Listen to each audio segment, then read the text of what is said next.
et ceux qui disent « Ouais, la Saint-Valentin, c'est une date imposée par la société de consommation ».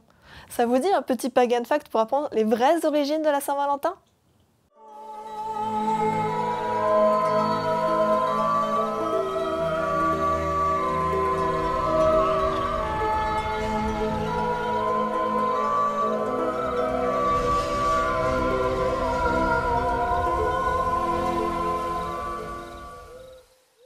À l'origine, bien avant la Saint-Valentin, ce sont les Romains qui célébraient les Lupercales, à cette même date que la date imposée par la société de consommation, soit le 14 février. Enfin, eux, ça durait 3 jours, du 13 au 15 février. Et que se passait-il pendant ces Lupercales? Les prêtres romains, issus des plus vieilles familles de Rome, nommées les Luperques, célébraient l'allaitement de Rémus et Romulus par la louve. Ils célébraient également une divinité nommée Faunus Lupercus, dieu de la faune, de la fertilité et protecteur des troupeaux.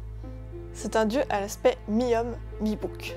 Les 12 prêtres luperques sacrifient un bouc devant la grotte Lupercale qui se situe au pied du mont Palatin. C'est la grotte où ont été retrouvés Rémus et Romulus et allaités par la louve, avant que les humains ne viennent les récupérer et les confient à un couple dont l'homme était un berger et la femme une prostituée qu'on surnommait Lupa, qui signifie louve en latin. Les Lupercales sont une cérémonie de purification avant les beaux jours. On raconte également que ces fêtes ont commencé sous Rémus et Romulus, sous l'impulsion d'un berger nommé Faustulus. Ils faisaient un sacrifice, puis immolaient des chèvres pour ensuite faire un festin avec les bergers. Au cours des Lupercales, des jeunes hommes tiraient au hasard les noms de jeunes femmes et devaient ensuite leur courir après complètement nus dans les rues de Rome et les fouetter avec des lanières en peau de chèvre pour leur apporter la fertilité. Et ce dieu mi-homme, mi-bouc, il ne vous évoque pas quelque chose ? C'est normal puisque les Lupercales ont également des origines encore plus anciennes. Ce sont les Grecs qui à l'époque célébraient les Loukeia pour vénérer le dieu Pan, dieu de la faune, protecteur des troupeaux et de la fertilité, et également symbole de puissance sexuelle. Lors de ces fêtes, un prêtre tailladait le front de jeunes hommes pour mélanger leur sang à du lait. Ensuite, ceux-ci faisaient un sacrifice et couraient après des femmes complètement nues et les tannaient avec des lanières en peau de bouc pour leur offrir quoi? La fertilité. Que ce soit Loukeia ou les Lupercales, c'était une fête de dépravation sexuelle. Ensuite, Constantin est arrivé et a fait du catholicisme la religion officielle de Rome. Et du coup, ils ont voulu remplacer toutes les fêtes païennes. C'est donc aux alentours de 494 que le pape Gélas Ier a remplacé les Lupercales par la Saint-Valentin. Il a fait d'un martyr nommé Valentin le saint patron des amoureux. Saint-Valentin représente en fait 3 martyrs nommés Valentin, mais le plus connu c'est Valentin de Terni.